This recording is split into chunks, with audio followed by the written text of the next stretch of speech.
The last time you did Austin City Limits was in 2009, and here we are in 2015. So how would you characterize the last 6 years since that first appearance here? Wow, I think we've grown a lot as a band, and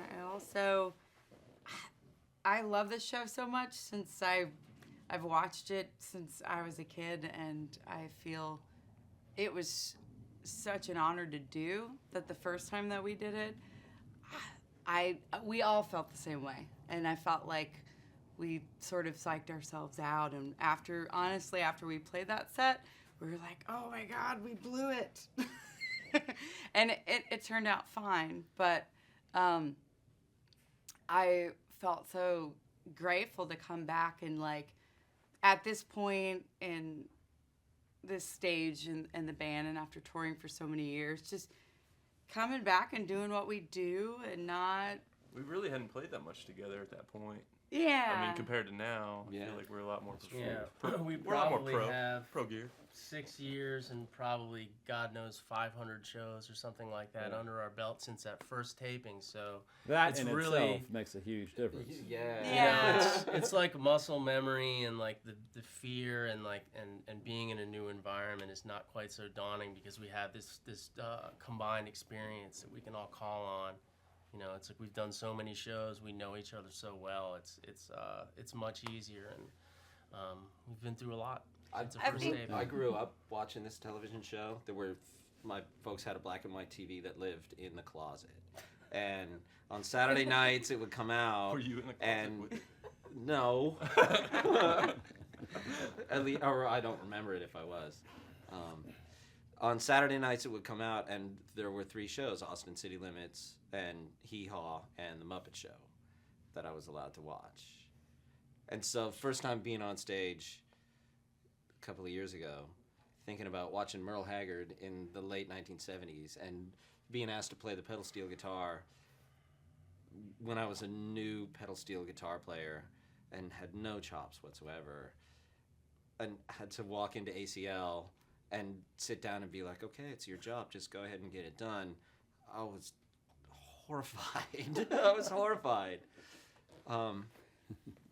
It was a challenge, and it was probably one of the finer points of my life. But you missed out on all of that great color by watching that funky little black and white TV. But I got to see it. It's taken a while to learn how to not take things so seriously. I mean, in a sense, it's like, it's what we do. I mean, we create music, and I write these things that are very, like, personal and dear to me, but I think when it comes down to it, like, playing live, there's, like, a joy in it, and it's just having fun and doing that, yeah. Not to say that I wasn't nervous, but it wore off after 5 songs or whatever, and it settled in, whereas maybe the first time it didn't wear off, you know. I think it's good to be a little nervous, you know, but we were having a lot more fun. Sometimes a little nervous energy can be a good thing too. Oh, you don't want to be too loose when you're out there. We've seen that too. I'm sure. The nervous energy means it's special, because the fact that we've played so many shows, I mean, I don't think there was a whole lot of nervous energy in a lot of these shows that Very we've rare played, like for us, in the last 6 years, and so it's nice that there is something special. Yes. So it's very unique, and it's a great honor. Yeah, you get pushed into a pantheon of, like, all the people that you want to be associated with.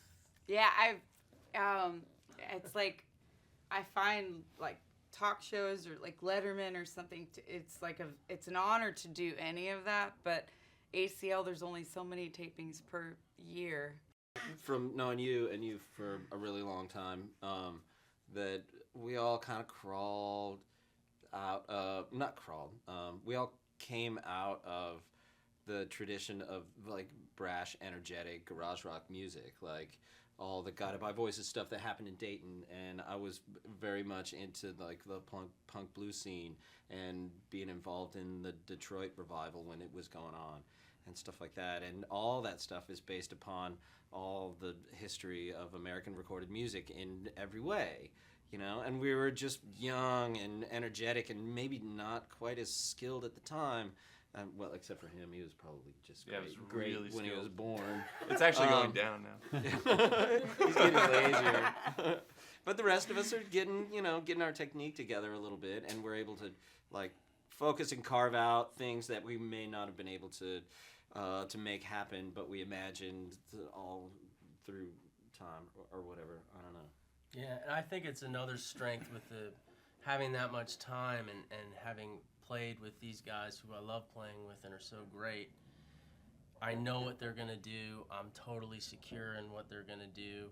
And so we can just sort of become like a better unit. And it doesn't really require a lot of maybe verbal communication or anything, but it's just sort of the power of the thing. It just kind of like, it gets tighter and then it sort of moves forward. So. And as it moves forward, actually, less verbal communication is better. We talk to each other less. We were challenged to create stuff in the moment. This was a very in the moment album. I struggled lyrically.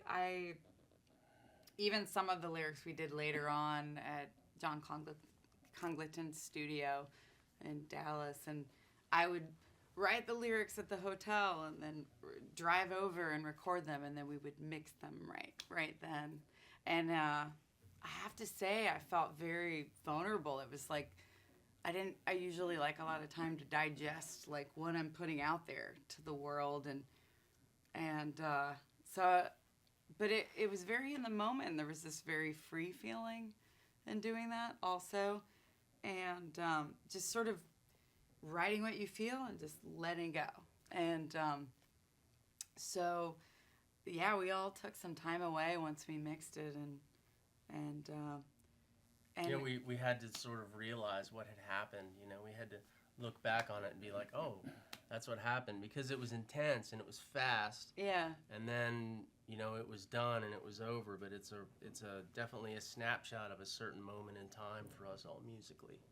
And I think on the last and on the last record, we toured the songs and we were much more methodical about having them prepared, and this one it was not that way at all. So it was a different approach.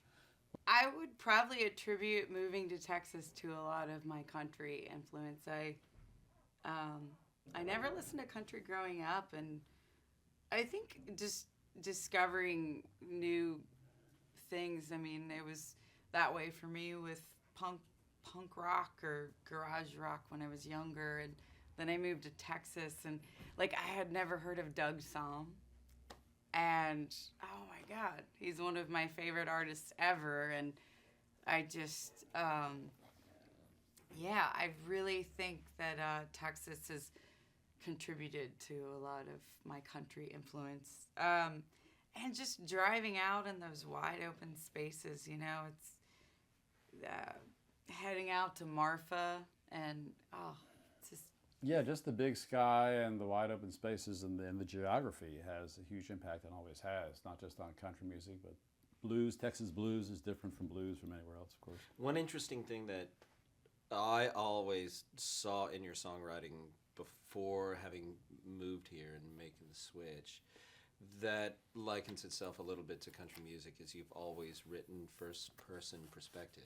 Like, your songs are always about personal experiences and the way you navigate through the world, and you offer this stuff lyrically in hopes that other people might be able to attach and associate, and it's also a catharsis for you. And that's something that country music always has done. I was standing on the corner with a ratty old suitcase in my hand. Like, that sort of lyric writing has always existed in American country music, that sort of first-person narrative thing. And that's something that you've always done very naturally in your lyric writing. And so the transition, I think, was pretty seamless to land here and absorb new facets of that. Yeah, I mean, it's kind of funny. Like, when I first started, I signed with Fat Possum, and a lot of descriptions of what we were blues, and I never really That was way off. I Maybe mean, because it was a blues label, and blues music is country music. Yeah. But I mean, Right? you know, but there is a lot of blues in there. You know, I realize like a lot of maybe sometimes it's even like second or third gener. You know, like Led Zeppelin was a huge influence on me, and they're influenced by the blues. Or Led Zeppelin is blues, but they just they're a blues did band. sort of something different with it. So, I guess when I'm writing, I just don't think about genres or. It's just kind of it's what comes out and what inspires me at the moment.